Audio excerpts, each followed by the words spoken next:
Come on in. Whoa. It's way too close.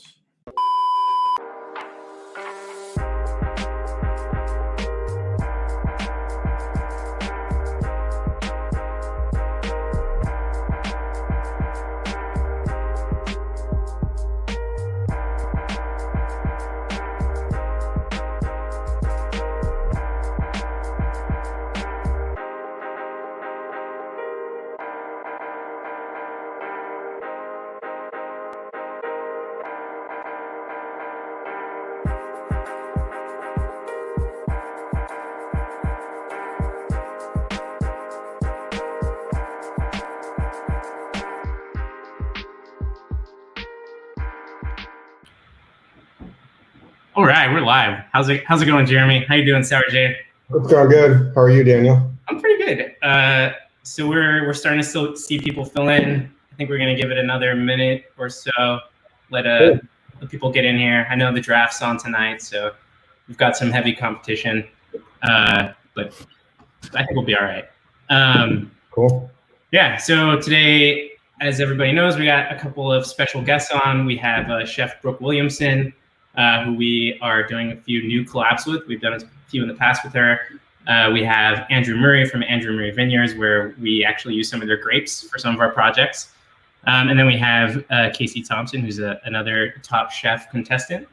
And it should be pretty exciting. So I think it's starting to fill in. Jeremy, you wanna give your little 30 seconds, and then let's bring on Brooke to do her thing. Yeah, absolutely. So I'm Jeremy Greinke, director of production at the brewery, doer of a lot of things, and I don't know. That's I don't know. I'm doing these things every week, so I'm sure y'all know me. Anyway, we do have a special group of people tonight, and we're pretty stoked to not only have our friends joining us, but to make a new friend tonight in Chef Casey Thompson. So we're excited to be able to meet her. Topic of tonight is beer and food, and talking about not only the beers that we all like to drink on a lazy day, but also like some complex beers and how they actually take a little bit of pairing know-how. So with that, I'd like to bring on Chef Brooke Williamson, our dear friend. And Brooke, thanks for joining us. Hey. What's up, guys? Thanks for having me. Yeah. We'd love to hear about you a little bit. All right. My name is Brooke Williamson. Los Angeles based here, at home currently, but have 4 restaurants. One of them is currently operating right now for takeout and delivery. But my history with the brewery is a fun one. I did a collaboration beer with the brewery. I think it was almost 2 years ago now. Unless it was last year. Was it last year or 2 years? 2 years ago? 2 years, yeah. Called Girl Grey, and I thought it was a phenomenal beer. I've gotten a lot of great feedback from people who agreed. It was Earl Grey, almond, and lactose in a triple, Belgian style triple, and it was yummy, and I had so much fun working with you guys that I'm back, and we're doing now a trio of beers, which I guess we'll get to later, but that's kind of the gist of me. I'm a chef first and foremost, and love all things beverage and food, and here to talk as much as you want. Sweet. On that note, like, what do you? We're all, just so everybody knows, we're doing a little bit of pre-gaming. We're all ripping Hellas lagers. Yeah. So let me just get that out of the way. What are your initial thoughts on the Hellas lager? It goes down really easily. It's right there, right? I'm excited to have 3 more in the fridge behind me, even though we've got lots of other stuff to try. But initial thoughts: it's bright, it's clean, it's easy to drink, it's low alcohol, which I love. I feel like I could drink it all day. I don't know how long you guys have been drinking it, but I've been drinking it for a minute, and I'm not sick of it. It's very bright, palate cleansing, beautiful little bubbles. It's feels like, the easy drinking champagne of beer. Nice. Awesome. Thank you. Cool. Who are we bringing on next, Jeremy? Casey? Well, yeah, I think I'd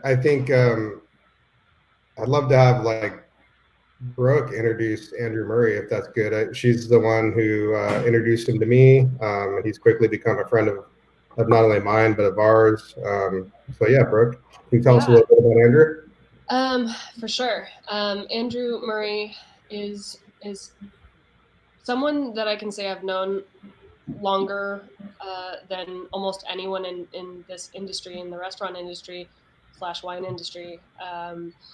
I met Andrew when I was 19 or 20 years old. I was a sous chef at a restaurant in Santa Monica called Michael's at the time, and went up to his property. I don't think you were much older, Andrew, to be fair, and went up to his property and picked some grapes. And Andrew was one of my first real introductions into the process of winemaking.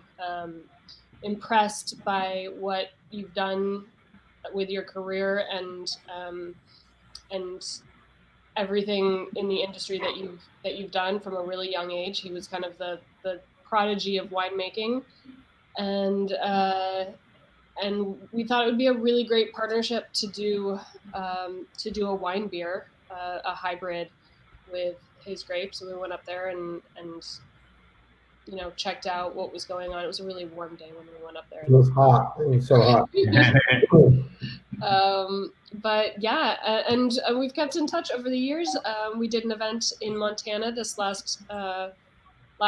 this past winter, but the one before, at Pause Up in Montana, and got reacquainted. And I realized Andrew is just as much fun today as he was 20-something years ago. So excited to be working with him again, and so glad that everyone hit it off.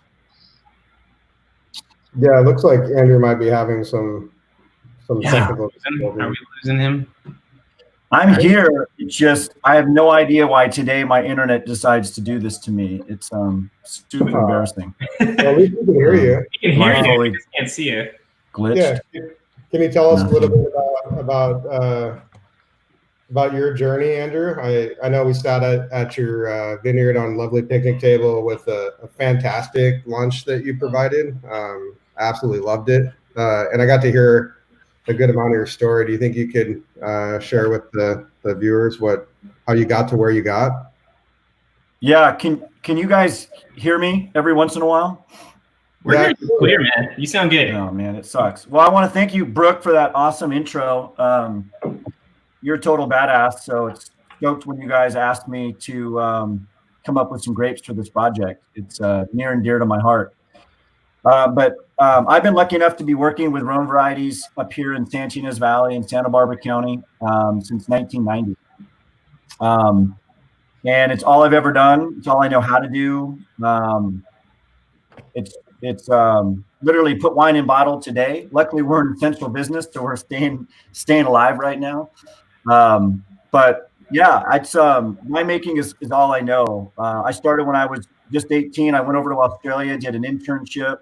Lucky enough to start a family farm. We planted 50 acres back in 1990. Now I farm about 150 acres, mostly Rhone varieties. And it's just an absolute pleasure to be. It's our 30th year of wine growing this year. It's crazy. And didn't get to say this yet, but how much I'm loving this Helles. It's I was so thirsty. It's been so hot today. You guys remember that day you were up here? It was hot. It's like that hot and windy here today. So this is amazing right now. I feel like I'm just a big. It does hit the spot right now. It's a perfect day to be drinking this. Awesome. Who should we bring on next? Is Casey's turn to come on?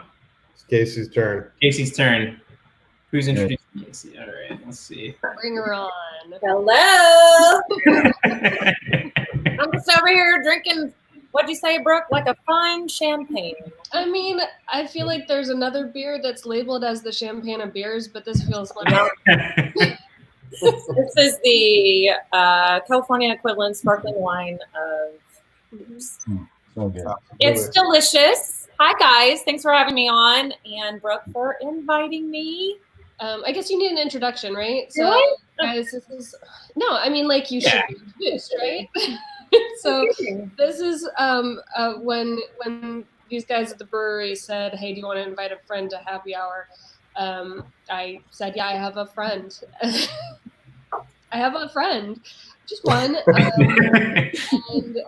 But that I couldn't think of anyone that I would rather share happy hour with. I was scared I missed it. You know how like these days missing a happy hour is just like no, it's in 2 days. So this is Thompson and fellow Top Chefer. She was on 7 or 8 times. Forever haunt me, by the way. I first met Casey on a Top Chef cruise many years ago.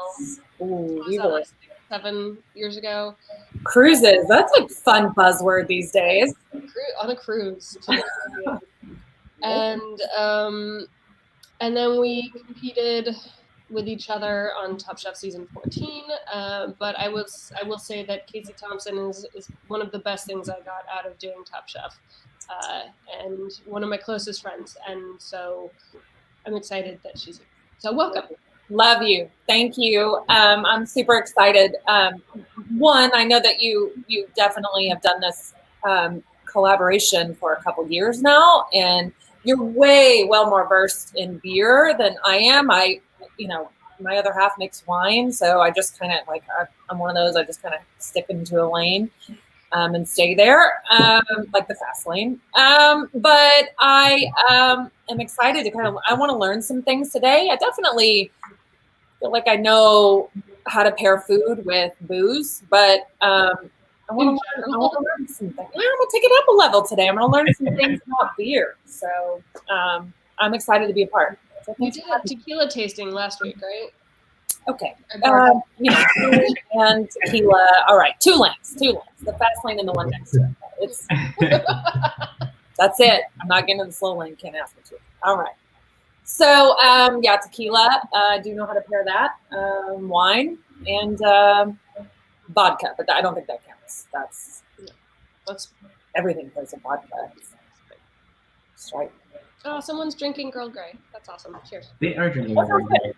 Cool. Okay. I guess now we'll bring on a really familiar face to everybody. We're going to bring on our founder, Master Cicerone, Mr. Patrick Roux. Hello. What's going on, Patrick? I know you guys. Hey. How are you? Or how you doing, man? We did awesome. The first one we had you on. Yeah. A few 100,000 infections later, here I am again. Yeah. Wow. We had you on the first one, and HR asked us to keep you off after that. And your suspension has been lifted. You're allowed back. I'm just kidding. Patrick, can you tell us a little bit about who you are and what you're doing now? Yeah. So I started the brewery in 2008. Fresh as a law student or a law graduate, flunked the bar, wanted to be a brewer, became a brewer, and been lucky enough to be able to start a new adventure, essentially making wine. So moved up to St. Helena, which is part of Napa County, and started up a winery brand. So we just did our first harvest in 2019, and I sort of know what I'm doing, but not really. I know how to make wine. Now I don't know how to. Well, I sort of know how to make wine. Now I have to figure out how to sell it. It seems like selling beer is easier. Yeah. More fanatics with beer for sure. Yeah. I don't know. Maybe it's just an excuse, but we'll get there. Maybe. Anyway, so all of our beers it's called Erosion Wine Company. It's all canned wines, and all of our tap room is all on draft, and we're trying to essentially expand into on-premise establishments. Hello, chefs, having our wine on draft. So anyway, Do you have a name? but It's called Erosion Wine Company. So I'll be bugging you. Apologize in advance. Cool. It's pretty good. We had some fun stuff to wine, so it's not very traditional at all. Awesome. Okay, I'm about to jump off. Before I do it, I'm going to introduce Andrew Bell's going to jump on for me, and then we're going to get into the interesting stuff. But we got a few pieces of information we got to get out there before I drop off. So just a reminder, this week we started doing same-day local deliveries to part of the South Bay. If you're in El Segundo, Torrance, go to our website, thebrewery.com/delivery. You can see all of our new zones. Next week, we're going to go all the way up to Santa Monica. And that's same day. If you place an order by 2 p.m., we'll have it at your house same day. So that's happening. What else is interesting that's going on, Jeremy? Girl Grey? Can you deliver Girl Grey?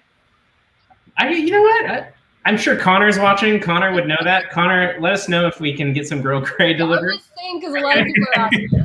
Yeah, that's a great point. And if we do, it's definitely going on the site tonight for some local delivery this weekend. So local delivery is happening.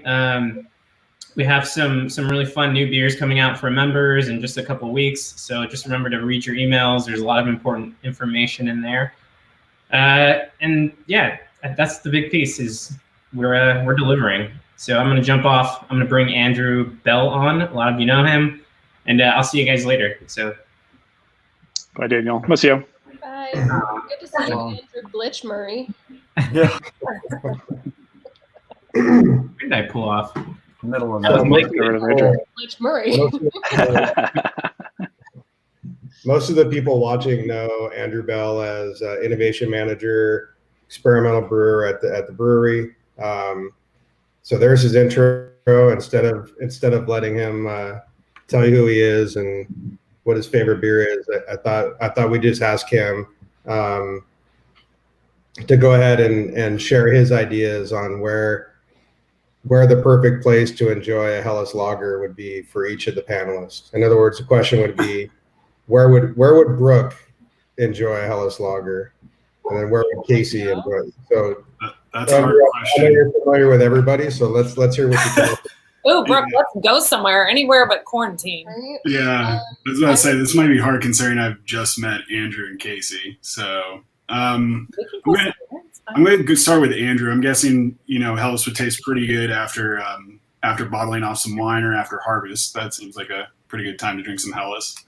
Patrick, probably about the same coming up here. Yeah, I'd say post-harvest beer anytime it's hot. Brooke or Casey? I don't know. I don't know you two very well. Casey, I saw your Instagram a little bit earlier today for the first time. It seems like you like outdoors stuff and maybe just enjoying out in the sun in Sonoma. Brooke, I think I've seen you traveling a bunch on your Instagram, so maybe somewhere tropical. I don't know. Sounds great. Yeah. Jay out by his wind chimes for sure. It's a good place to. Yeah, that's right, man. Cool. That's right. I like my wind chime.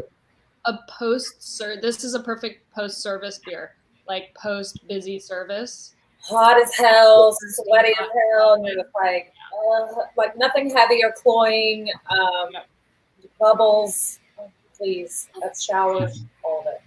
Absolutely. Yeah. All right. So I think we're going to move on to our next beer. It's called Handyman. So this is a sexy package. This is. Yeah. What do you guys think of the label? The little tops for it too were pink. So they were hot. We talked about very 80s looking, right? Very. It's I feel like I have the wrong headband on, but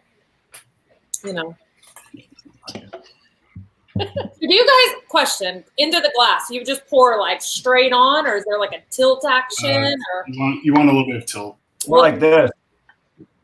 Or that. Oh.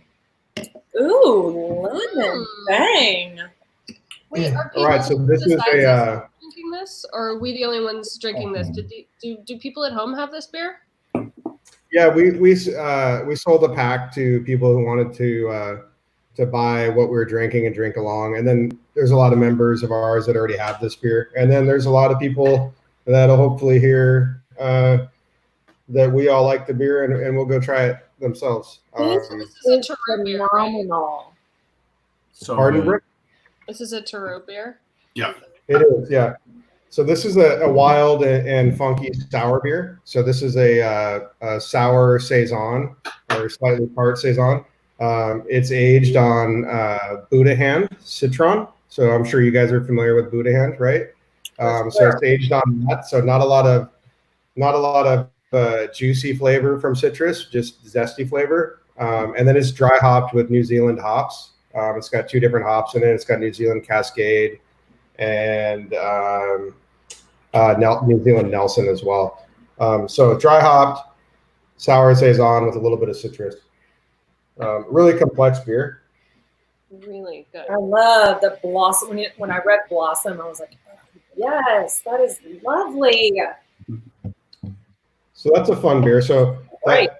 if I could, why don't we get into one of those silly food questions about literally what this beer is good just on its own on a nice sunny summer day, post bottling, post service, or just even on a Saturday with no work happening and you still need a refresher. But if we weren't just drinking this to refresh, if we were drinking this as part of a meal, I'm going to hit you up, Brooke, and ask you what first thing that pops in your mind, what would you serve this beer with? I mean, so I'm a big fan of sour beers, you know that. And I feel like this is a really approachable sour beer. This is kind of like a mid-level, entry-level / mid-level sour in terms of it feels wild and sour, but it doesn't feel overwhelmingly tart. So I feel like this definitely falls more into the category of aperitif and doesn't necessarily need food in my opinion at all. But if I were to pair this with food, I would kind of go if we were talking wine language, I'm talking aperitif or rosé sort of world. This feels light, bright, high acid. I would pair this with a ceviche or something with enough acidity to be able to stand up to it. But not so much acidity that it overpowers the flavors in here, because there's a lot of complexity and there's a lot of flavor in here, but there's a lot of floral notes too. So I feel like it could be used to cut through something richer, or it could sort of what just happened, Casey? Go. I'm rambling. Go. My very first thought was honestly something fried, and in my brain I was like, I want, and then I got hungry and I was thinking I need to make this next, but I want fried fish, white fish fried with tartar sauce, and I want this with it.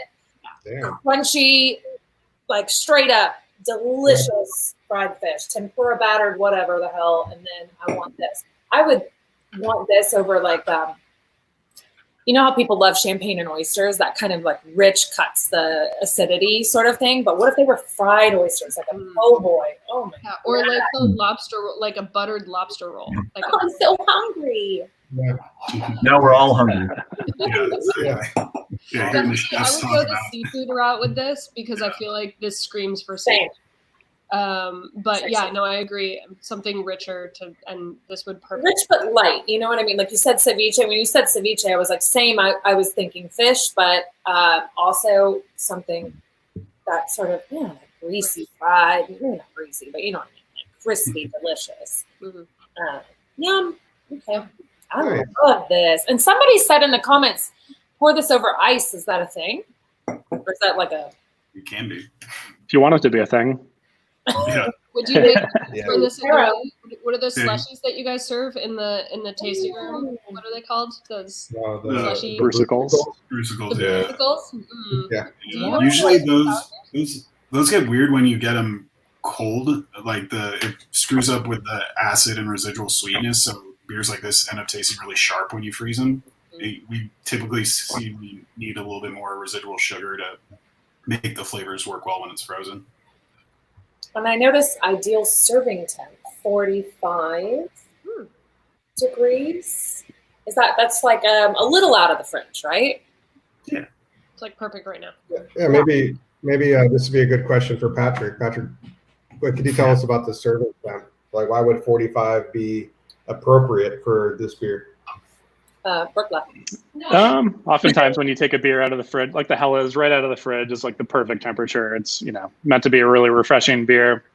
But when you take a beer like this right out of the fridge, it's going to dull some of the flavor. I think it's going to make some of the acidity maybe a little bit more pronounced, and it'll dull the kind of citrus flavors and aromas. So while you still want this beer to be refreshing, you don't want it to be so cold that you don't taste the full thing. But if you just want to drink it, I mean, who really cares? And who has a thermometer to go check? I guess those are in shortage right now. So just do your best. Yeah. Again. But Watch like a lot of CNN. White wine, you don't want it to be ice cold so that that you get all the notes and Yeah, it's a great comparison, I think. lovely. I love it. On that note, serving temperature for wines, Andrew Murray. People serve do them you way too cold usually. Too Yeah. cold? People serve their whites too Do you- cold, do you make- too warm. I think usually. I actually love all wines around 50 degrees, and I like to let reds warm up in the glass, and I like to try to keep whites around that temperature. I mean, you get any colder, and it just starts killing all the aroma, all the delicate flavor, and the nuance. I mean, after I've poured this beer and let it sort of come to temp, let it come to equilibrium in the glass, now all this like salinity and these wonderful, funky, spicy notes are starting to come out, really echoing your comments, Casey and Brooke, about seafood. I mean, I was actually thinking, like, because this is one of my favorite things, like popcorn shrimp with like a sweet, spicy Thai sauce or something that would just I was be thinking Thai as well. so yummy. But yeah, so wine, I like sort of reds and whites at a similar temperature. So cool. Did anyone growing up? I grew up in Texas, so this was like kind of just like an after school drive through. But Long John Silver's. Anyone? Oh yeah. Do Guilty. you remember getting? Well, you would get the fish, but at the bottom there'd be these little crispies. Yes. You remember those? They were just the tempura. They were just the nasty skimmings off the fryer.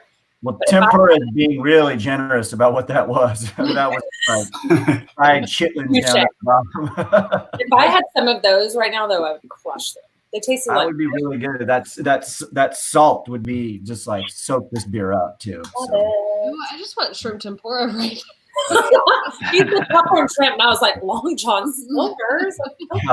That's the first shrimp I think of when I think of shrimp is Long John Silver. Right after that, Oh, that's the true Texan in you, Casey. I know, I'm like, popcorn shrimp, but that's the only place you get those. I mean, right? This beer is really good. They were hardly tiger shrimp. Love Yeah, it's fun. The acidity pairing with that sort of citrus element is just really, really fun with it. And then it's not too funky or acidic. But I don't know. What first thing I thought when I smelled it today was just like sort of Thai flavors of like fish sauce and mint and like Thai basil.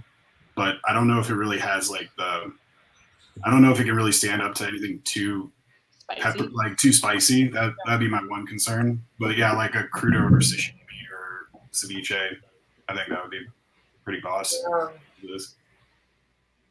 Yeah, that's a fun beer. Someone said frog legs. Right. Yeah, frog leg lollipops. Very That's good. key too. Someone also said waffles and onion dip. That sounds pretty freaking good too. So I think we're all just hungry right now. I know. Perfect. Extra. Oh my God, Long Johns with the Crispies on the bottom. Someone had them. Yeah, Riley. That's what's up. Delicious. Malt vinegar. Mm.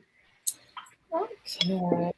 All right. I'm sorry that I got bumped off. I'm not sure what happened, but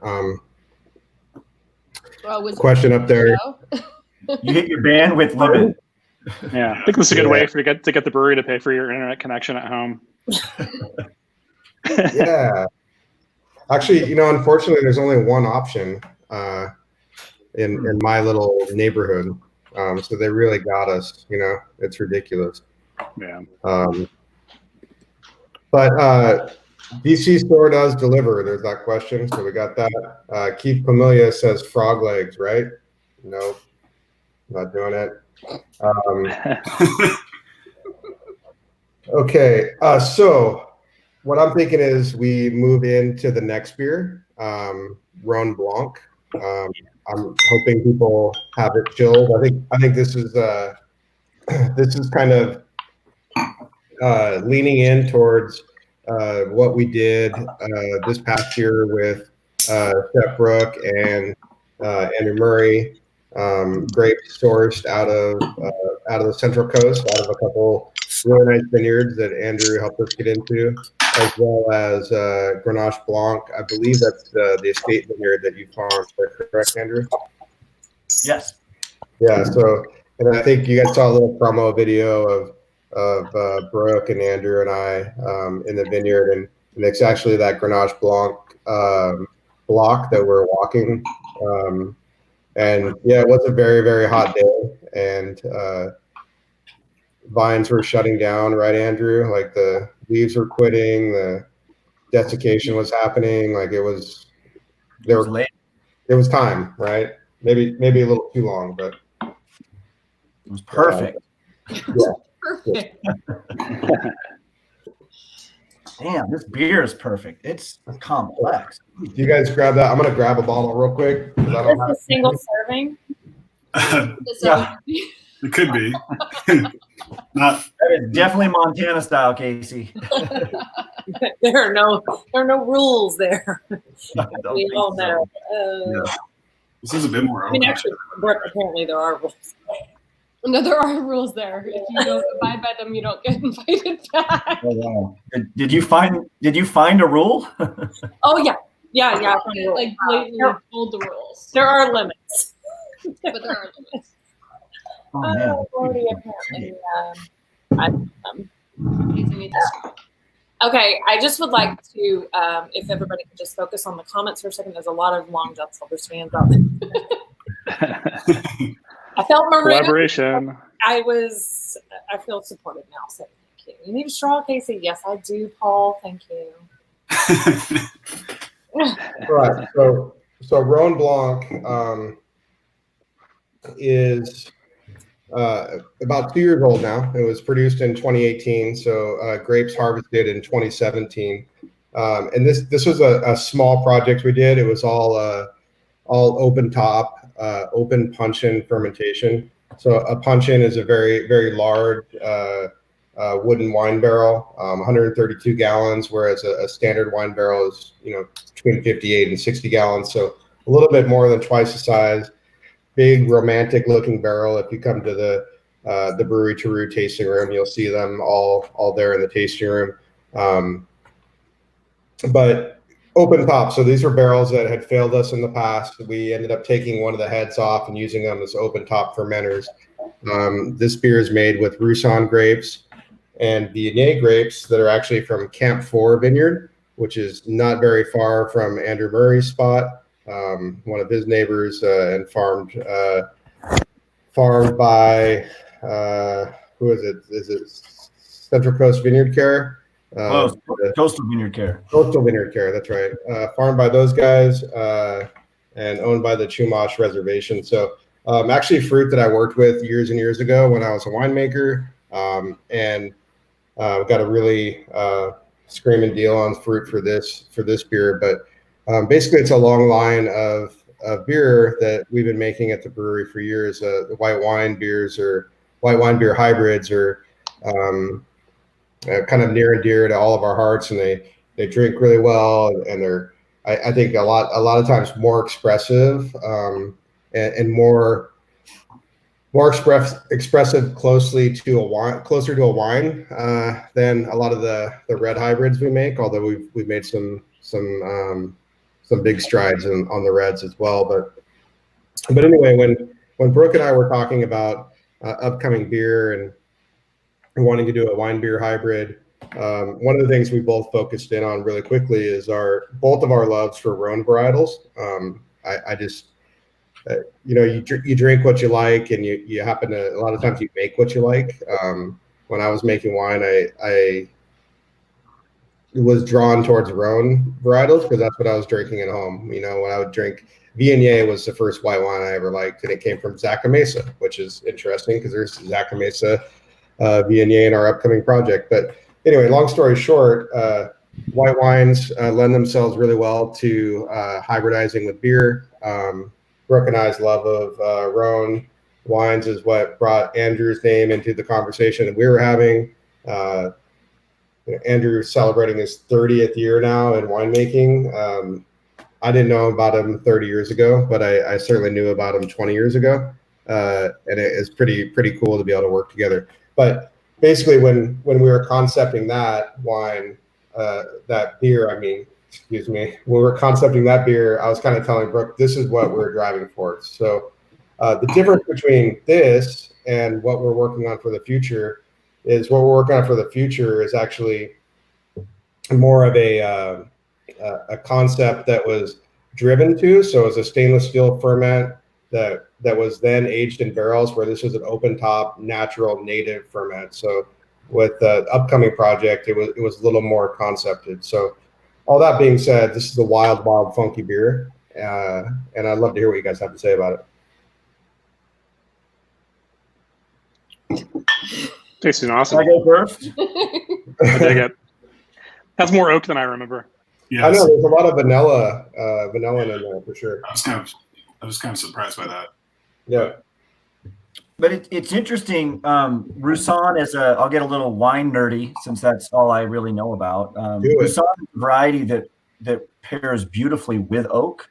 It tends to have higher pH, lower natural acidity. So it's a variety that is sort of like Chardonnay in a lot of ways, but it has more aromatic presence than Chardonnay would. So it's really cool to actually feel that oak and smell and taste that oak, because that makes it even more wine-like for me. It makes me appreciate it even more.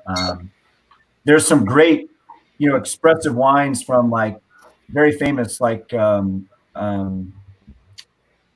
my God, I'm forgetting the winery all of a sudden. Beaucastel. Their Roussanne Vieille Vigne is one of the longest aged wines in the world, white wines.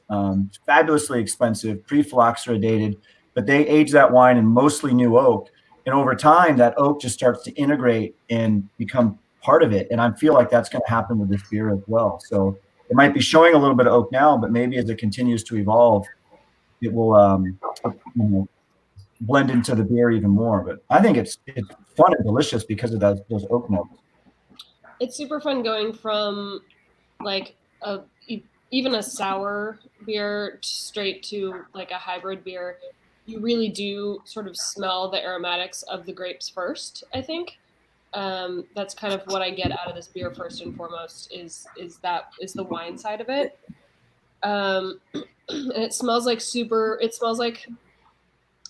a barrel room in a winery. It smells like the oak that you would get, but the funky oak that you appreciate when you're kind of in that room. And I think that's the sour part of it to me, is that sort of the funky aromatics that you would get in a wine tasting room. And I feel like personally, I'm not a Chardonnay lover. I do love Rhone varietals, and white Rhone varietals are really the only time I want to taste oak on white wine. I don't love California Chardonnay sort of as a rule of thumb, because I don't love Chardonnay. I don't love the amount of oak that you generally find on California Chardonnay. But this is the way that I want to taste oak. It's complementary, and it doesn't take away from the complexity of the beer or the wine. Gotcha. Yeah. Thankfully, that sort of traditional California Chardonnay character is the malolactic fermentation is considered an off flavor in beer, so we try to avoid it. Yeah. There are some breweries that can't be named that sort of thrive on that character. So, Yeah. It's interesting, Casey. I'm curious to know what you think, because I know that you actually do like California Chardonnay. You do like. Whoa. No, am I wrong? We over here at this house, we make wine also. I'm not here for a plug, but we're not traditional in that style. We don't age in oak for a long amount of time. And our Chardonnays are definitely not that traditional oaky, buttery California style that you see. They're more light and bright and lovely. And that is like you're saying, and quite honestly, I was pouring this like little Euro style beer, and then I went and got a wine glass. That's why I left. And then the difference, shame on me for not knowing, the difference is complete. It's a little more closed off, of course, in a glass like this, and I'm definitely getting more aromatics. And it's like you're going to drink, like you're going to have a sip of wine, like you're saying. Like this is what you see, and what you first get is the nose of a Rhone varietal or something, and then the finish is beer or something more interesting. But it's really interesting to put it in a wine glass and then do it this way. So I just completely had, I feel like, two separate beers.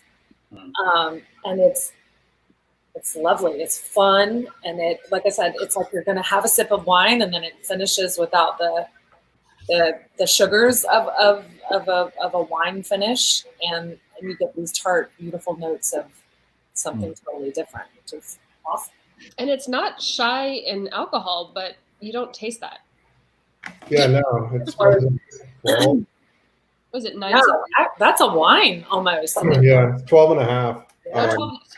12 and a half. Okay, so Yeah, so Andrew Murray knows this pretty well too, just from our time just working together last harvest. And a lot of my other winemaker friends kind of, at first they trip out, but I was much younger when I was a winemaker, and so I had a much more aggressive hand, right? So in other words, like in my mind, at least what the friends I have, like when you're young, you really press hard and you go for like big, bold flavors and you push fruit to get it really, really ripe. And then you want lots of oak and you just, everything's aggressive and heavy handed. And as I've gotten older and I've consumed more different food and more wines and more beers, like my palate's changed and I'm actually much more subtle now. But what hasn't changed is I still love pushing fruit to ripeness. I just love to push things to high sugar levels. And a lot of winemakers will tell me like, well, you're gonna lose all the acid. You lose all the acid in the fruit. And I'm like, well, that's the thing is now I make acid for a living. That's what I do. I know how to make acid. I can beer acid, not other kinds of acid. I make acid. Gotta clarify. But in other words, like I have that power to create all the different acid structures that I need.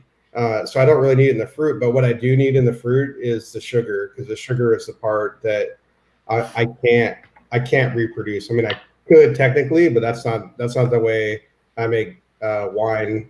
That's not the way I make wine, and that's not the way I make beer wine hybrids. We do other beers where we add sugar to. That's a totally different story. But all that being said, the reason that a lot of our wine beer hybrids tend to be in this 12 to 16% alcohol is because we're driving to hit the same power that we would hit if we were just using fruit. So alcohol and the brewery, that's kind of what we do. We put our names on the map with making beverages that carry a lot of power, but that are really, really balanced. And that, the real surprise is, and I think this is true in anything that you produce. If you can over deliver on the expectation, then you win every time, whether it be price point, alcohol, food quality, whatever. Like if you over deliver and the consumer is like, wow, I didn't know that was 12%, or like, wow, I didn't know that was organic, line caught this, or that's where you really make an impact. What's over delivering on the alcohol? Do you want to provide something with lower alcohol or higher alcohol that's undetectable? There's kind of two ways about that. Well, I mean, Jeremy, if you want to answer that, but there's kind of two paths to that. One being like the lower alcohol path, where it's like, I can't believe you're getting this much flavor with something that's like 2-3% alcohol, or oh, this tastes amazing. Wait, what? It's 17% alcohol. It tastes like it was 8 or 9.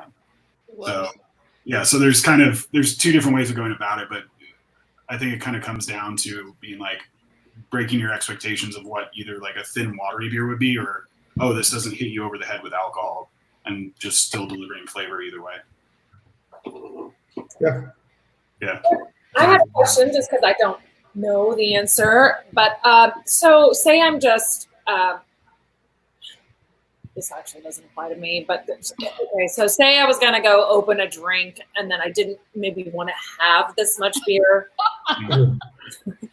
But I mean, I know it doesn't apply to me. Definitely not your problem. I have never not finished something in my life. That is. Yeah. Well, let's let Andrew Murray answer that question. What I would do is, beyond what Casey was implying, that she would just finish the drink, the beverage, which most of us here would do, but not everyone is feeling like that. You could easily use one of those champagne stoppers, those devices that sort of help keep the bubbles in there.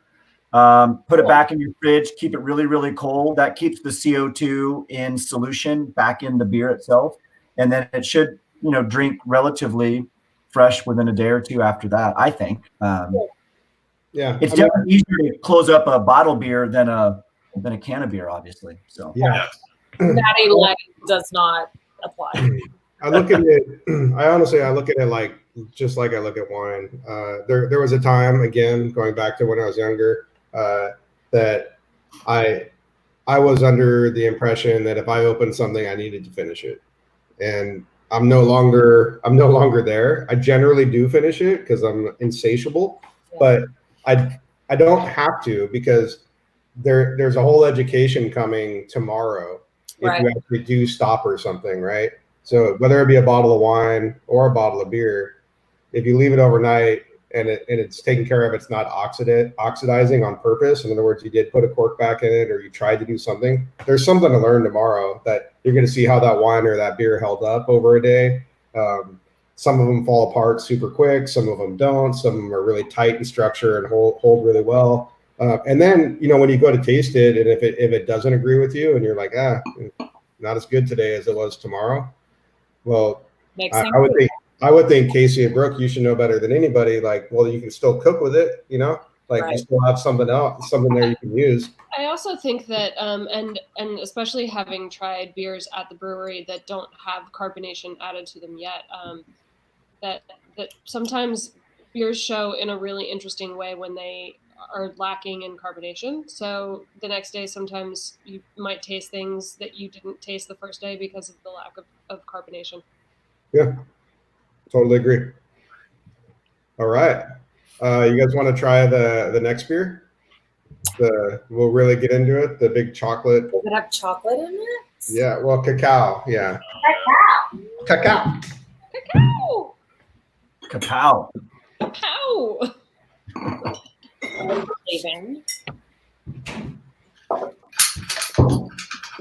So this last beer, would it pair with Long John Silver's as well? You know what? Anything will. I mean, everything does. Everything does. And someone said we used to fight over the Krispies. So did myself and my best friend. We used to fight over the Krispies at the bottom of the fish. So good. It's been a while since I've had this beer. This is an interesting blast from the past. This is also from the same year that we made Girl Grey, 2018. So I don't think I've had this beer since 2018. So let's see how this goes. Holy dessert. Yum. So I have a question for the two chefs once you guys taste this. I'm always asked, like, what do you pair with your, like, stouts, usually ones that have chocolate or other dessert flavors that isn't a dessert? And I'm always hung up on that question. Well, you know what's funny is that this new beer that we're doing, and Jeremy, correct me if I'm wrong, we're doing it with cacao and thyme. Vanilla too. And vanilla. So it'll be very similar to this. It's also barrel aged as well, right? Right. And I think that my sort of frame of thinking with adding the thyme was to sort of take it out of that automatic notion that it should be a dessert beer, and that it could easily turn savory. I feel like dark, rich, sort of unctuous meats and things that you would normally maybe braise with thyme, sauces that you would make with thyme. I feel like that's where my brain goes for this. So I almost would go a totally savory direction with this before I took it to dessert, even though it has cacao and vanilla. But the addition of thyme to me brings it to a different space. Mm-hmm. Makes it more versatile.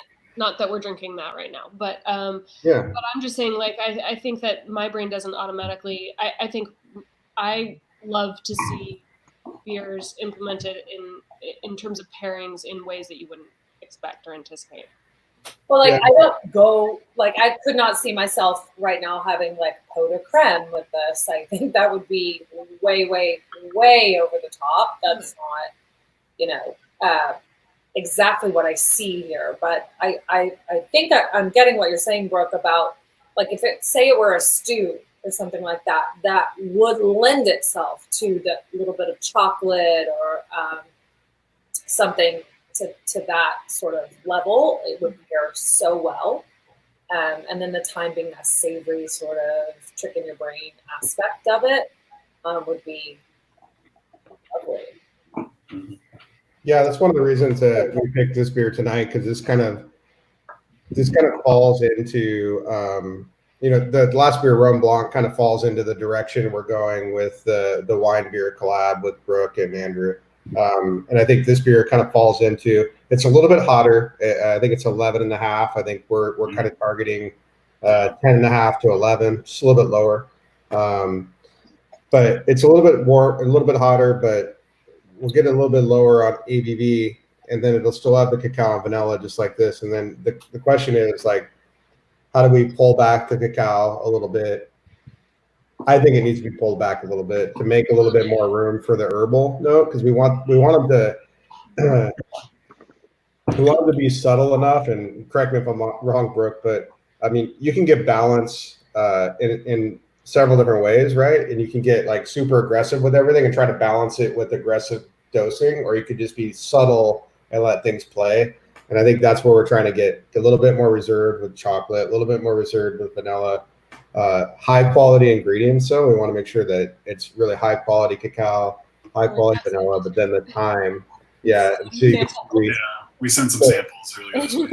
So Brooke's got a bunch of different cacao nibs and a bunch of different vanilla beans to play around with over the next week. Not the acid aspect, it's the herbaceous aspect. Yeah, those are some fun vanilla beans for sure, and the cacao for the most part is pretty cool, seeing those different origins. I feel like when we made this beer back in 2018, we've actually grown quite a bit since then, and how we've played around with chocolate beers. Back then, we were really only dealing with pretty much a single roaster and a single origin as far as cacao processing. We've kind of branched out from there, and I think we could, with this upcoming project, this does have good chocolate flavor, but I think we can get a much more interesting, bright, and clear cacao flavor out of it. This one's a little bit, and maybe some of it's the age, but this one's a little, it's chocolatey, but it's a little bit muddled and a little bit muted. And I think some of that, there's a little bit of lactose in here as well. And also going with one of those origins that we sent you, we can get a very specific chocolate flavor and make it a little bit brighter. So I'm kind of excited to see where it's going. I think we've improved our ability to make chocolate beers by paying attention to raw materials, ingredients, and technique since we made this beer. Not to say that this beer isn't good. This beer's pretty tasty, but I'm excited to see what we can do with Chef Brooke. Yeah, I totally agree. I think really the challenge for Andrew, myself, and the rest of the team is really like it's the time.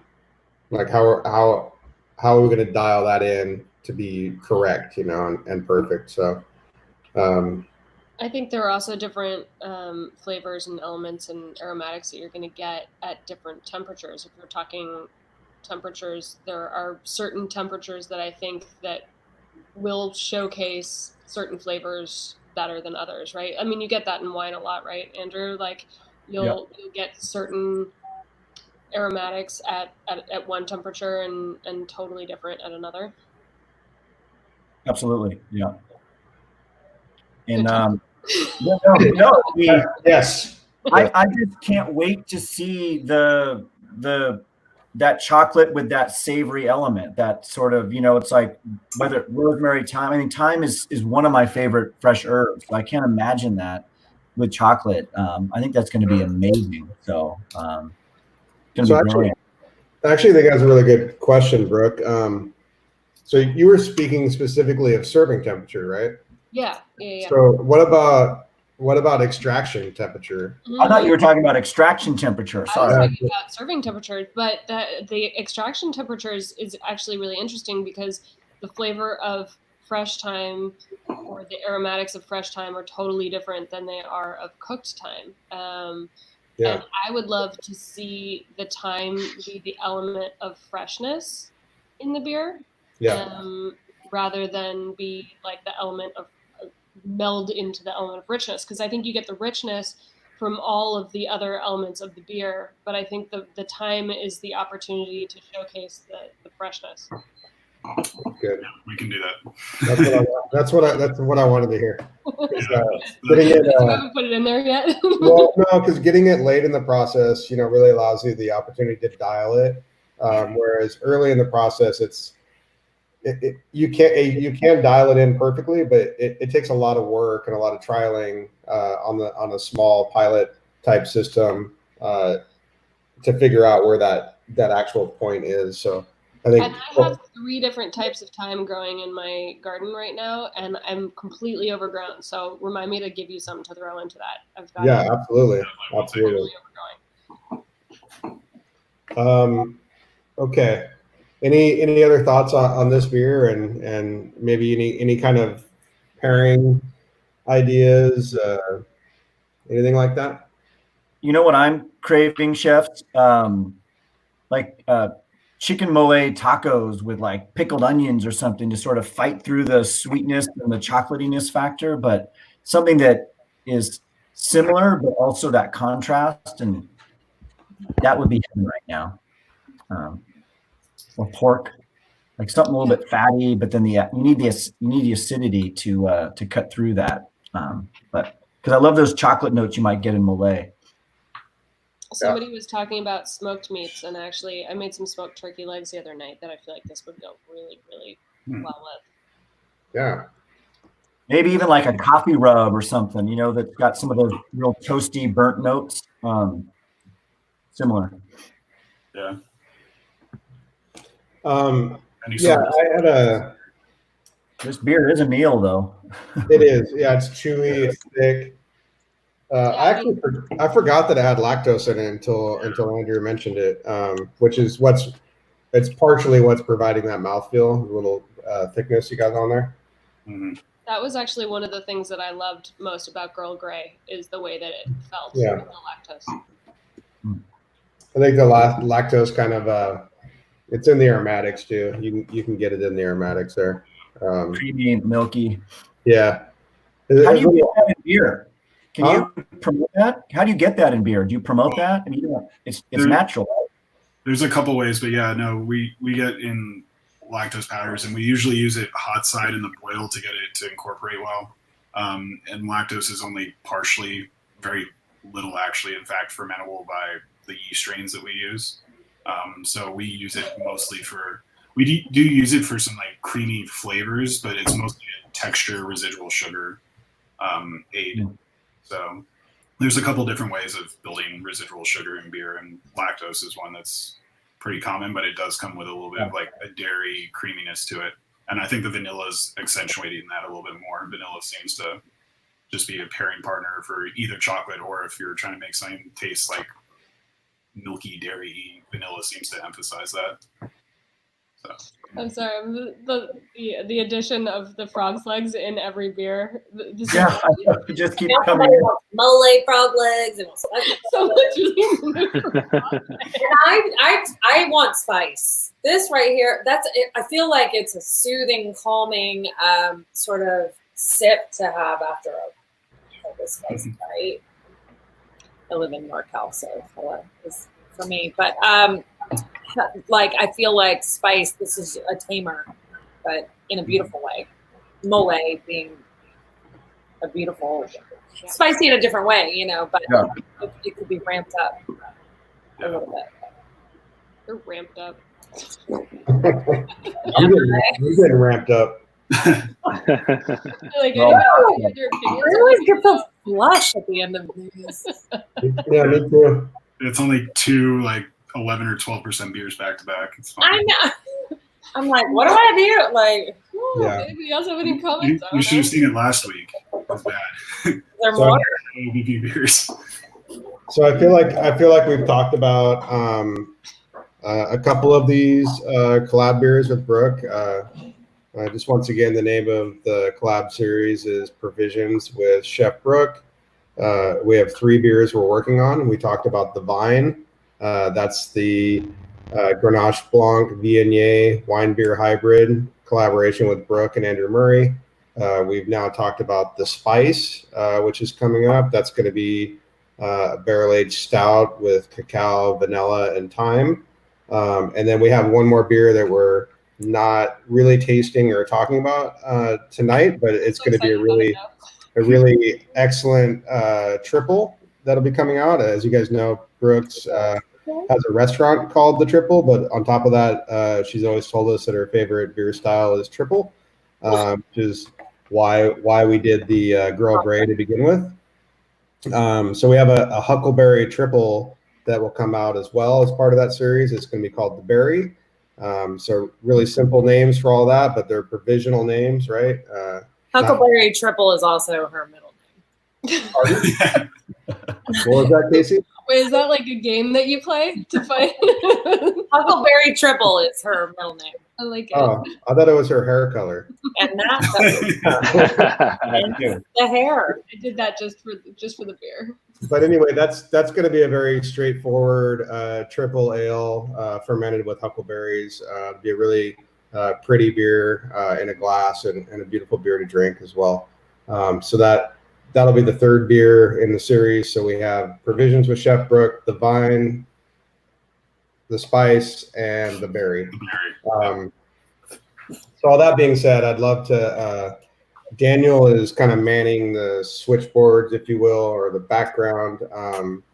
But we would love to take some questions if you guys have time for that.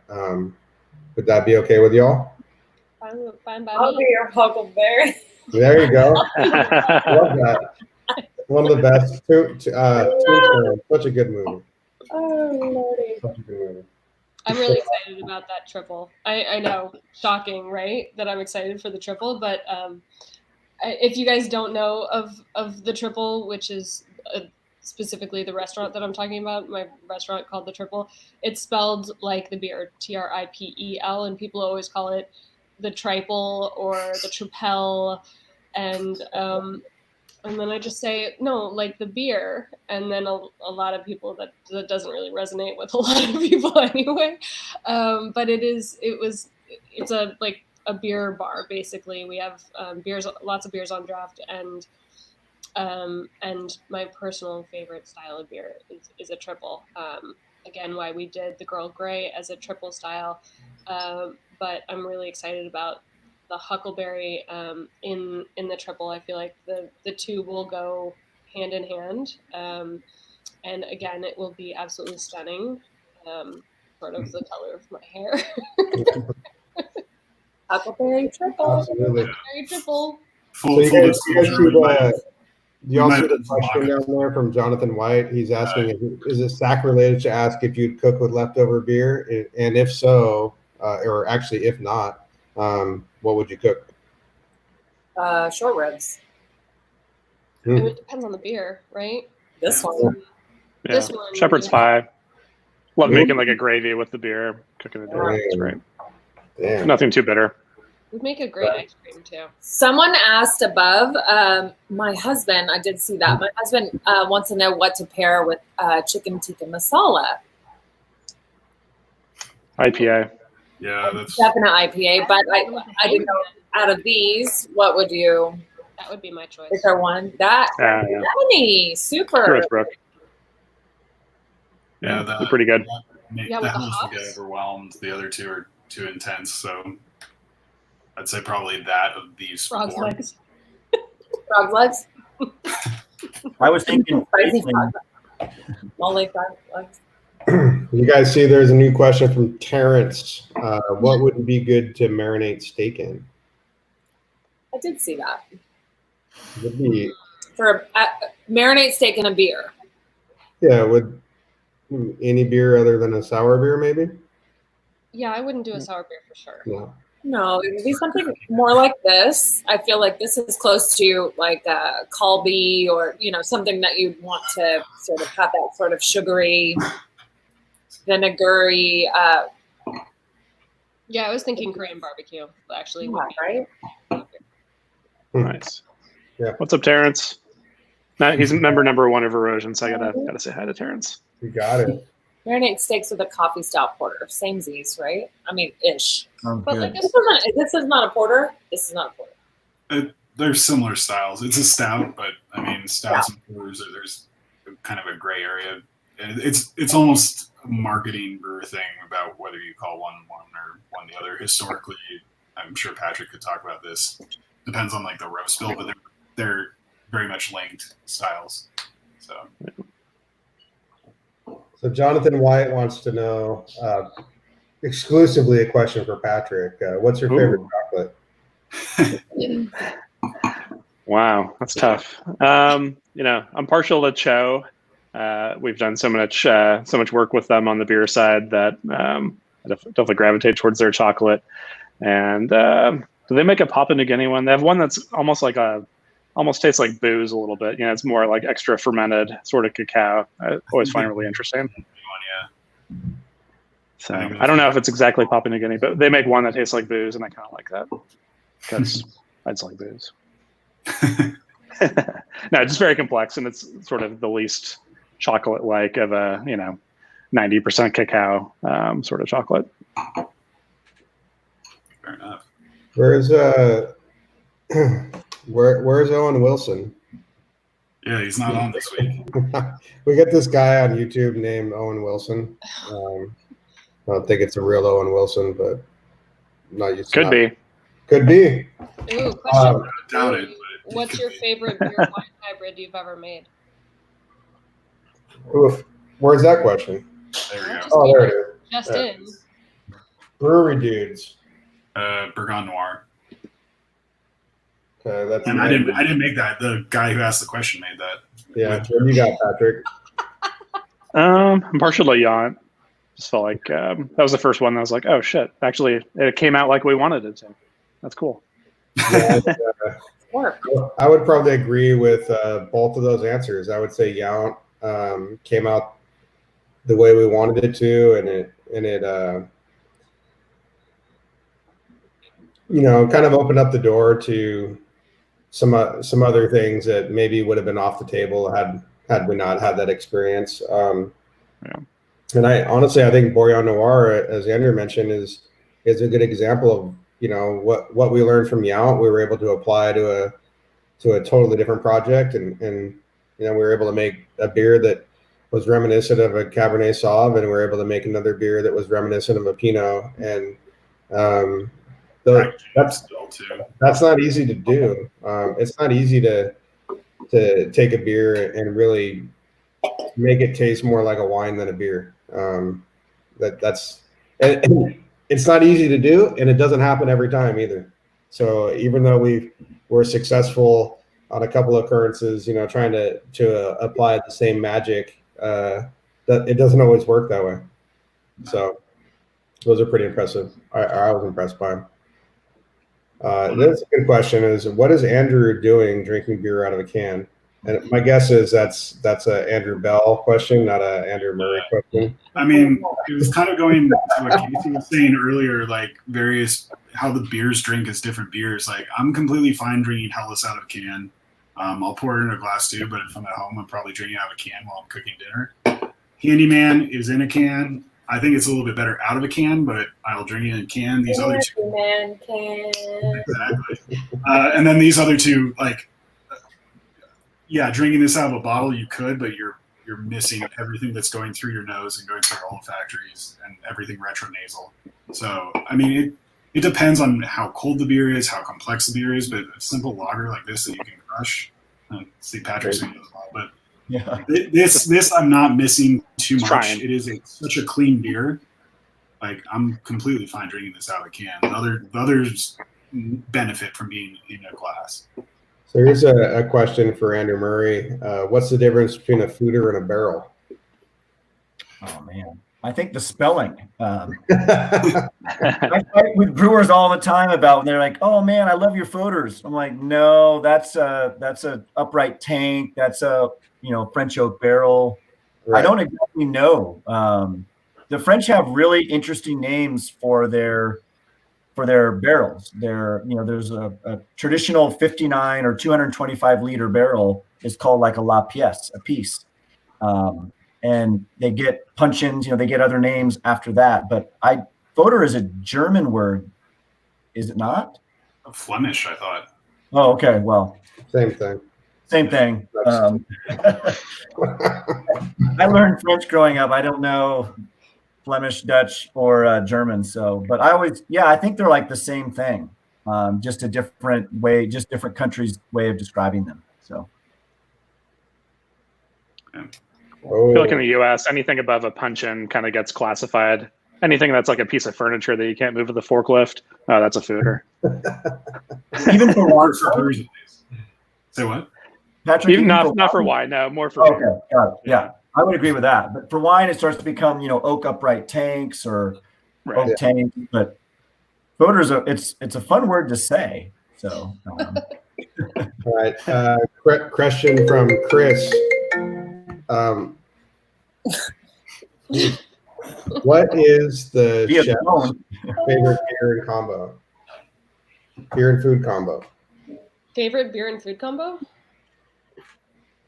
I mean, I'm gonna stick with my theory that triples are best with food. I mean, I could say that about anything really, but I love mussels and a Belgian triple. That's my if I were to have to choose any beer and food pairing that I crave consistently is steamed mussels or clams and a Belgian triple. Maybe some French fries. Yeah, for sure. Absolutely. Yeah. Oh man, I'm so hungry. What about you, Casey? The real only time that I crave a beer, just because I'm in wine country, right? This is sushi. You gonna say sushi? It's just it is. I'm just so typical.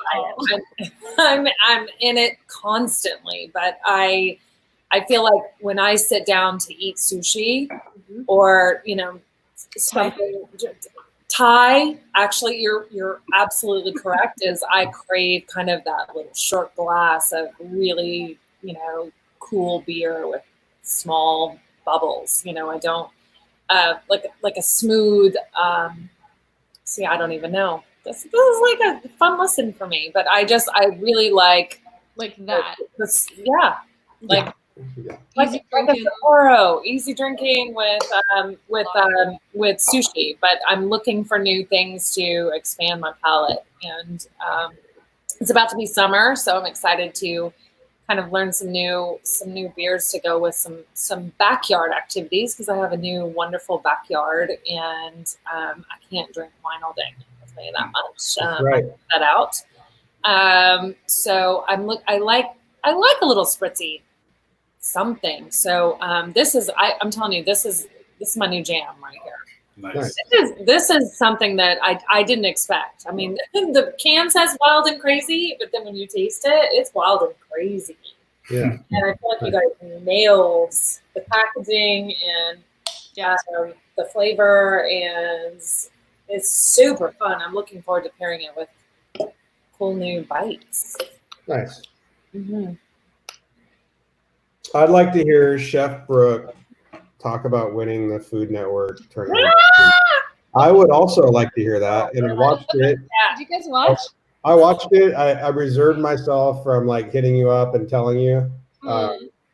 But yeah, my daughters are both big Chef Brooke fans. So I think they're just fans because I'm like, oh, I know her, and they're like, oh, yeah, okay, But anyway, I thought it was really cool, and I'm gonna let you answer the question. But well, thank you. I thought the editing was really cool because it looked like you were gonna lose each time. Thanks. It was like they did like the reviews of the food, and I'm like, oh, I think she's gonna lose. Well, that's awesome. And then you got the highest score, and I was like, what the hell? They can't lead you to believe that someone's gonna win and then have that person win.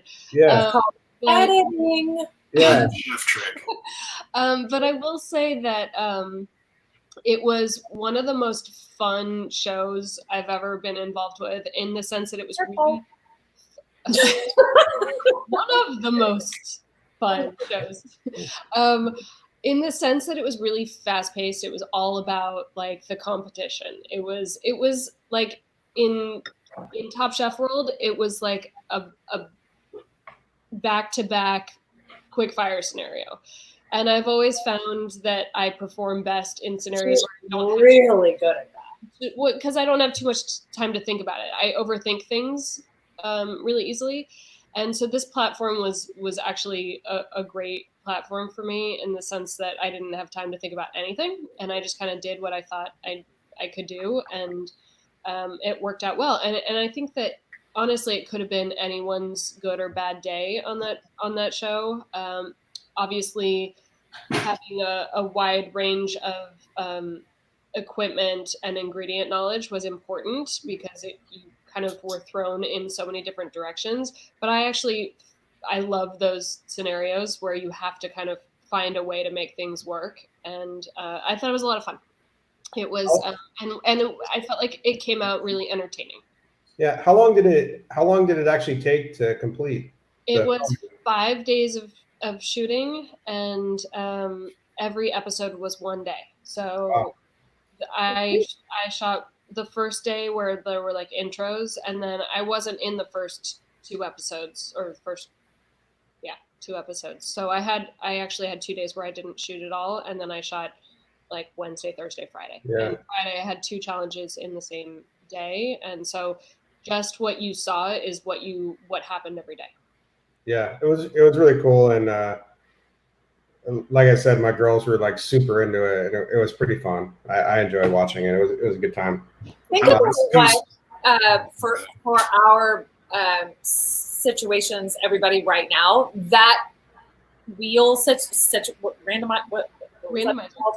So to have like, it's like toaster oven, you have chicken, and you have, like, how crazy is that it was filmed before we were in this scenario, but now we're in the scenario and every single person is like toaster oven, chicken, and lollipops. Like, I mean, you're just like, it's so fitting. Yeah. Yeah. I thought that West Coast bracket was pretty cool. Follow-up question to Brooke. So, Brooke, do you think you'll be seated? I think, weren't you seated 7th? Well, so this is kind of a topic of discussion now, and I think that Food Network / Guy Fieri Fieri, he doesn't like it when Fieri.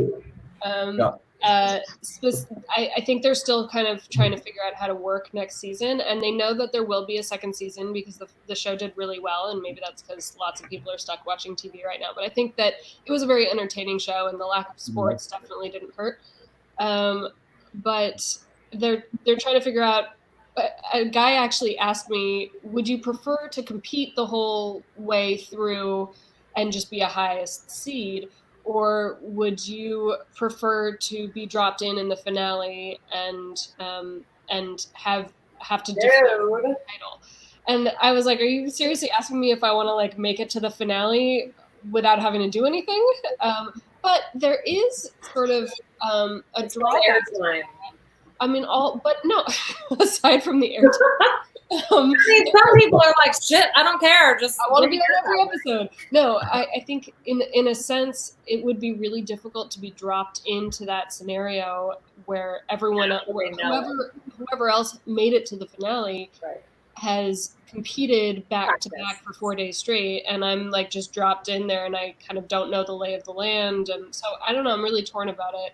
Obviously, I would prefer being just dropped into the finale to defend the title, but I would love like a really thorough kitchen tour before having to do so. I don't know. It's interesting. They haven't decided yet how they want to work it, I think. Interesting. My girls were laughing. You were underrated going into that, clearly. So. Well, I've never been on the Food Network, and the Food Network is definitely its own like family of people, just like Top Chef is its own world, and the Top Chef fans know Top Chef in and out. The Food Network is very separate in that sense that if you've been on the Food Network and competed on the Food Network, people sort of know who you are and what you're capable of. But if you haven't, they really have no idea who you are. Right. Well, I made my family watch, and you slayed, Brooke. So congrats. That was fun to watch. So. Yeah. Sure.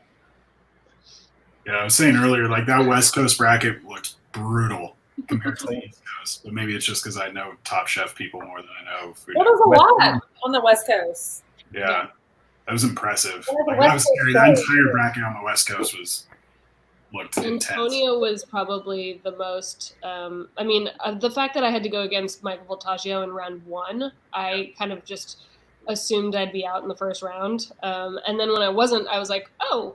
Wait a minute, like I was almost most scared of him.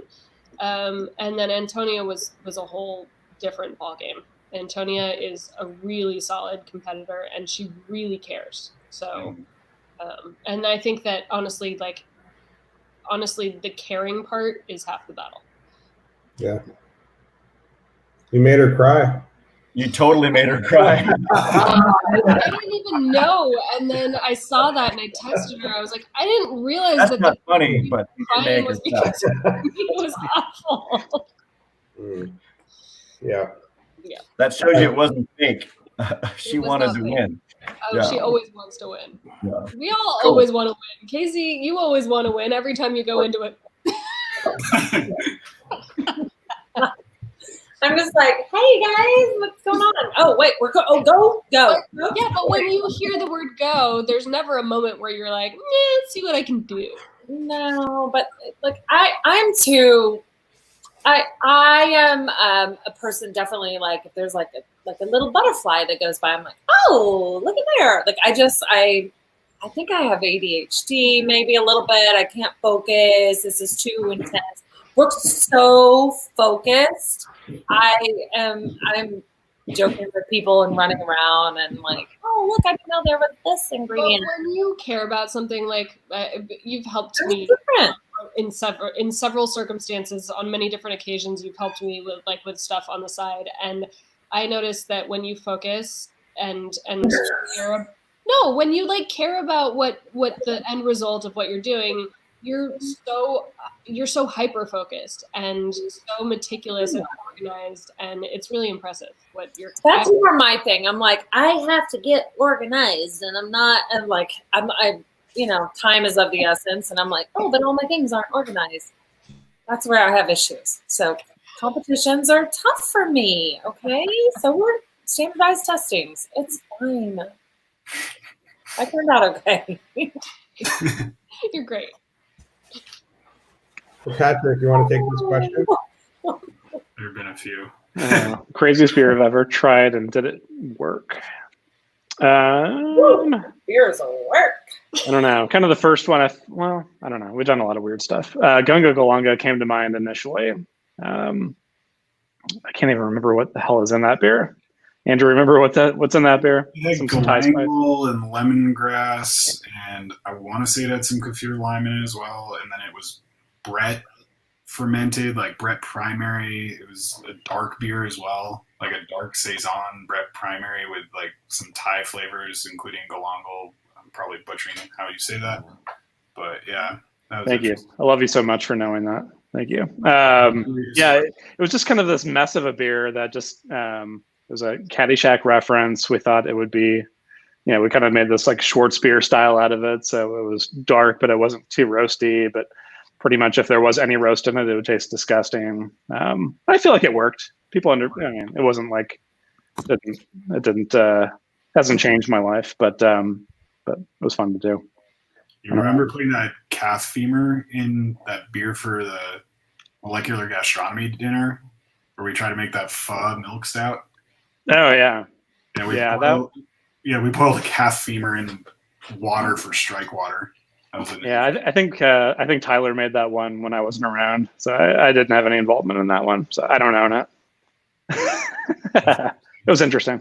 Yeah, umami for sure. Yeah, a little bit. That's not the real Owen Wilson, is it? We don't know. Oh, you don't know? That'd be awesome if we pretend. I pretend it is. It's Owen Wilson on YouTube. So he's from Dallas. Hi, Owen. There was a question earlier, Brooke, of whether or not you knew or have met Owen Wilson before. I have never met him, but he used to come to Beechwood, my old restaurant. Oh. Nice. I saw him there a couple times. I never actually met him. Okay. So we're trying to figure out if that's Owen Wilson, then you would know what I'm talking about. Yeah, exactly. Tell us what table you used to sit at. All right. Can I smell the seat that he's had at? There's a question here that says, big fans of both chefs and Andrew Murray. What were their favorite beers of the 4 beers we had today? That's a good question.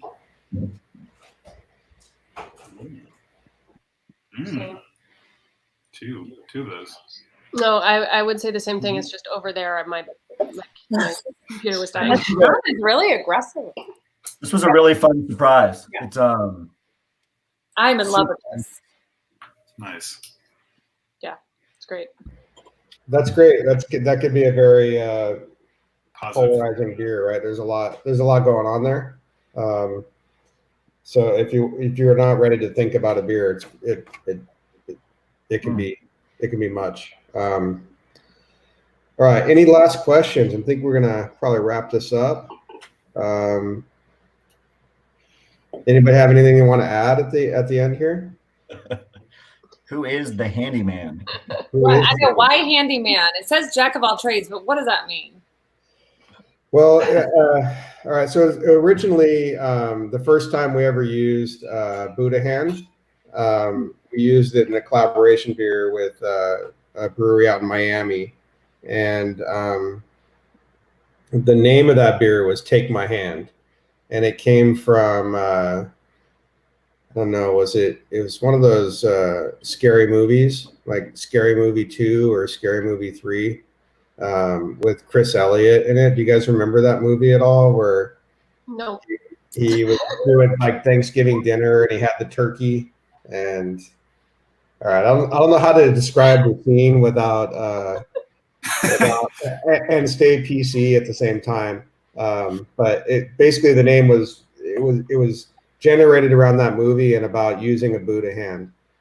So when we use Buddha hand again, I wanted to call it just Handy, but again, to be PC, there was maybe some folks said maybe that's not a great name for the beer, so we ended up calling it Handyman. But it really is just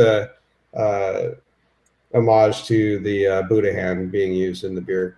Cool. So, Makes pretty much simple. And Keith wanted to say he's a handyman because he's He very, is, actually, very resourceful. You know, does his job well. Knows how Yeah, to use some tools. he absolutely Give him a is. little credit. Keith is a handyman. Tools, but he is a handyman. It's Yeah. true. These are the We have our mood- own employees put in questions, so just so you know. Yeah. Yeah, there's 1 or 2 employees on here. So on that note, like I want to get you guys back to your day. Maybe we just go around and hear some last thoughts from Brooke about where people can go to support your restaurant. Casey, when and what's the name of your restaurant? When are you opening it? Patrick, same for you. Andrew, where can we get your wines? What's coming out? What'd you just bottle? That kind of stuff. So we'll start with you, Brooke. What am I currently doing right now? Besides a lot of happy hours.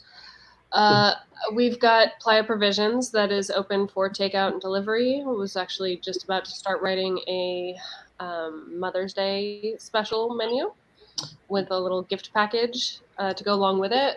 When I'm not trying to figure out how to hold everything together, we are delivering 3 days a week. We're delivering to local hospitals via Feed the Frontline, which is an organization that I helped sort of get going in collaboration with World Central Kitchen, where we are taking tax-deductible donations and turning them into meals to feed thousands of hospital frontline nurses and doctors every day. All 3 days a week for me. And I don't know, we're just trying to take it day by day, figure out what to do. Everything changes every day. So we're just kind of shifting and working on some new projects and you guys, I am first and foremost, the way that I communicate is via Instagram. So if you guys follow me on Instagram, I'm at Chef Brooke W, and I'll keep you up to date on all the information you never wanted to know about me. Even asked you if she should change her hair color. So. I did, even though I wasn't actually waiting for the answer long enough to actually start doing it. If I'm contemplating dyeing my hair purple, it's gonna happen. It was already done when she It was said already done. Spoiler alert. What you got, Casey? When's your restaurant coming? What's it called? And what's it all about? Okay, so first of all, if you do follow me on Instagram at Chef Casey T, you can go there right now and see Brooke's purplest hair that she's ever had. I posted that right before this, and it was the most fun day of a Beyonce concert and Brooke's purple hair.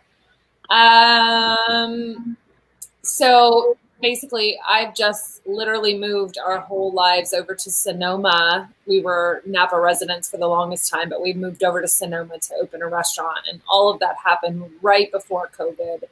So we have the space. It's right off the square in the town of Sonoma, which is super adorable. And the restaurant is this really magical space with about a 2-acre farm behind it.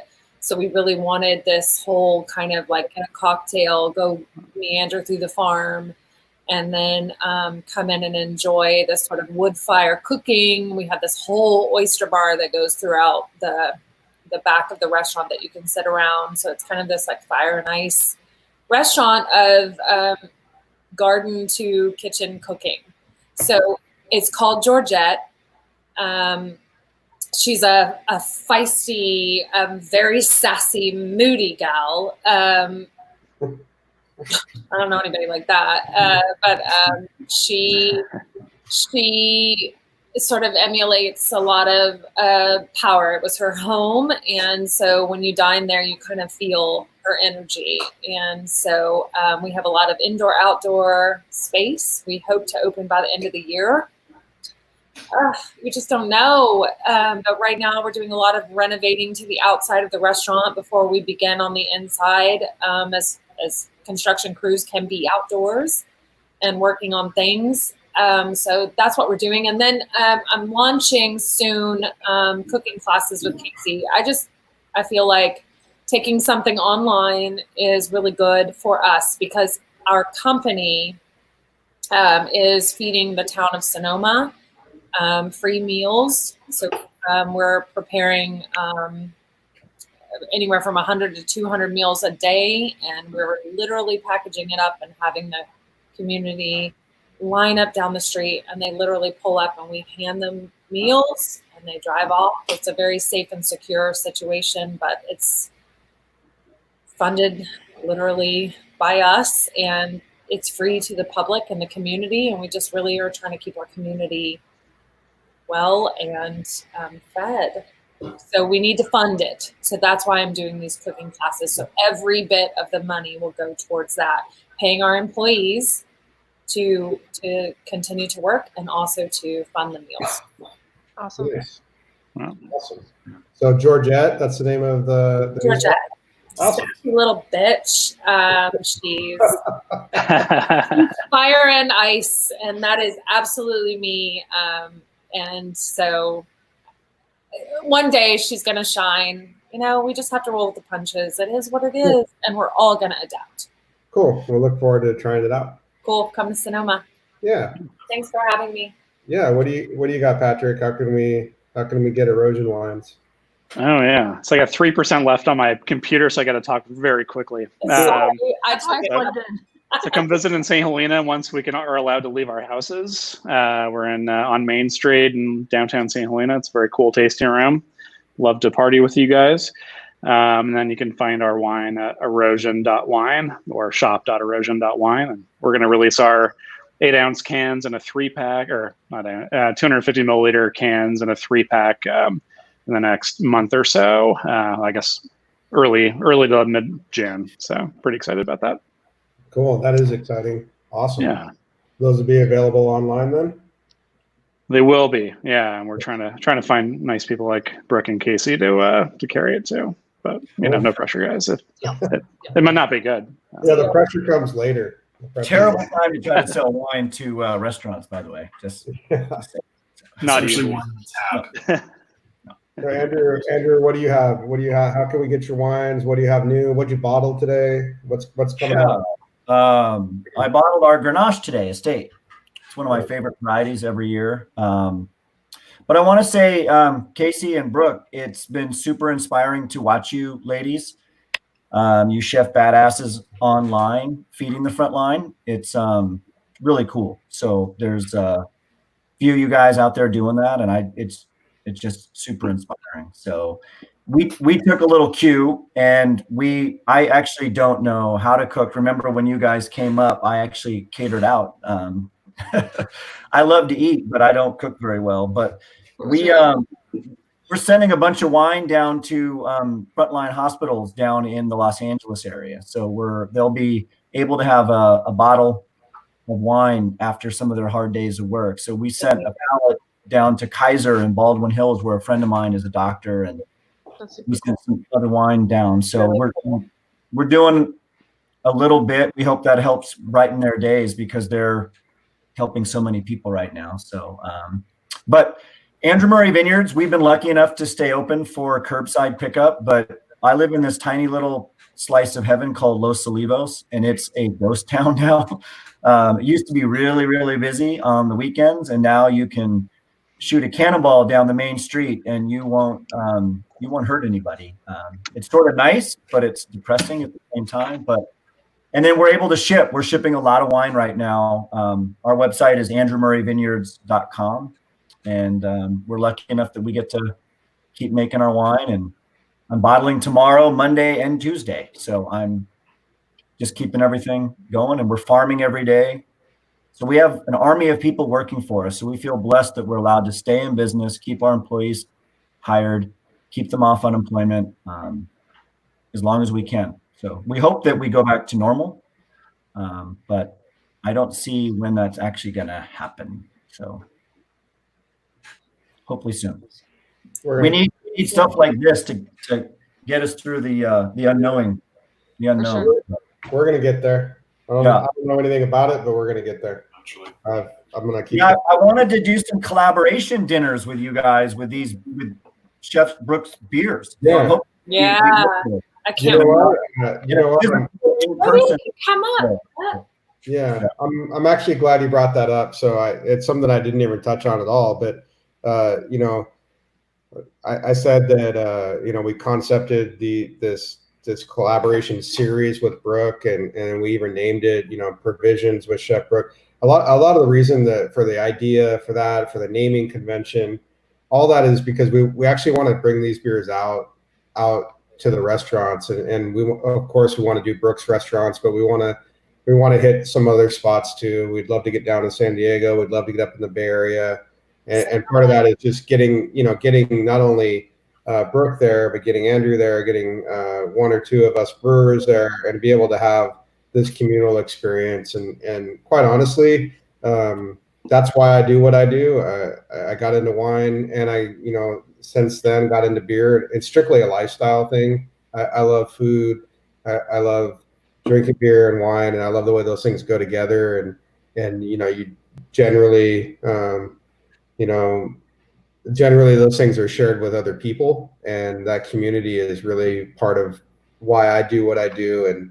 And most other producers that I know that actually create consumable products that we put into our bodies all generally feel the same way, that it's about actually the lifestyle of it. So that being said, we're going to have provision dinners with Chef Brooke, hopefully, once we get out of whatever we're dealing with now, and we'll host some of those here in LA, some hopefully in the Bay Area, and we'd love to have you involved with that, Andrew. I think it could be fantastic, and I also think it'd be really awesome to get one or two of your wines included in that dinner, so you can really like kind of juxtapose the wine beer hybrids versus what's actually made by a craftsman who's not trying to reinvent the wheel. He's just trying to perfect the craft, and that's really what we're all trying to do. A little bit of innovation, but really we're just trying to perfect the things that we're actually already good at, just trying to be better at it. So all that being said, like I'm super stoked that you guys were able to spend this time with us. I don't want to keep you too long. I know you're hungry. I'm like, who's trying temper? Yeah. But Casey, you can find Long John Silver's anywhere. Not in Sonoma. Brooke, thank you so much. Thank you so much for joining us. Casey, it was an absolute pleasure to get to meet you. You're definitely the fire and ice for sure. And I'm gonna come up and I'm gonna visit that bitch Georgette, and we're gonna have fun. We'll make some beer. It'll be amazing. Absolutely, it's a pleasure to meet you, Andrew Murray. Thank you, my friend. I really appreciate you coming on. I know a day of bottling with all the trials and tribulations can be exhausting, but thanks for making time for us. And Patrick, of course, looks like you got your computer plugged back in. But yeah, we're just wrapping it up. But thanks, Patrick, for coming back on and sharing history and what you're doing now with us. I really appreciate it. Cool. Thank you. Yeah, and Andrew Bell, obviously, live from Long Beach. Good to see you as well. So anyway, thanks, guys. Cheers. All right. Come on in. Whoa. It's way too close.